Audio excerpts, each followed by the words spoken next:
ہمارے بزرگوں نے ہمیں روایات کے نام پر صرف اور صرف جہالت ہی دی ہے، جیسے شادی کا عجیب و غریب نظام، بچے کی پیدائش پہ فضول قسم کی روایات، مرنے کے وقت بیٹی کے گھر والوں کی روٹی دینے کی عجیب منطق، بچے کی ڈلیوری کے وقت عورت کو ماں باپ کے گھر بھیج دینا، جہیز جیسی منحوس لعنت کو فرض کرنا،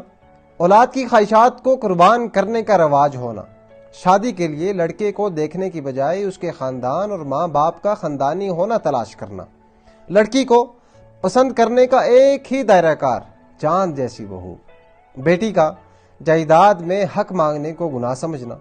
ذات پات کے فرق کو قائم کرنا، برادری سے باہر شادی نہ کرنا، شادی کو چلانے کی ایک اہم وجہ یہ سمجھنا کہ ماں باپ کی عزت رکھنی ہے، شوہر اور سسرال والوں کی جی حضوری کرنا چاہے وہ کتنا بھی ظلم کریں، گھر میں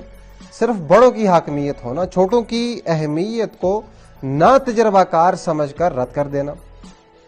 سادہ نکاح کرنے کے بجائے گرینڈ شادیاں کرنا، شادی کرنے کے لیے قرضہ لے کر واہ واہ کروانے کی رسم، جوائنٹ فیملی کو چلانا چاہے کوئی ایک دوسرے کی شکل دیکھنا بھی گوارا نہ کرے، بیٹے کو ہی خاندان کا وارث سمجھنا، پہلی اولاد پہ بیٹے کی خواہش کرنا، یہ ہیں ہمارے بڑوں کا کردار اور ان کی فضول رسم و رواج۔ ان ساری رسم و رواج کی اسلامی روایات اور اسلامی تعلیمات ان چیزوں کی نفی کرتی ہیں، پھر کہتے ہیں کہ اسلام سے آج کی جنریشن بہت دور ہے۔ بندہ پوچھے سارا کلچر ثقافت اسلام کی منافی بنا رکھا ہے اور کہتے ہیں کہ ہمارے بچے اسلام سے دور ہو رہے ہیں۔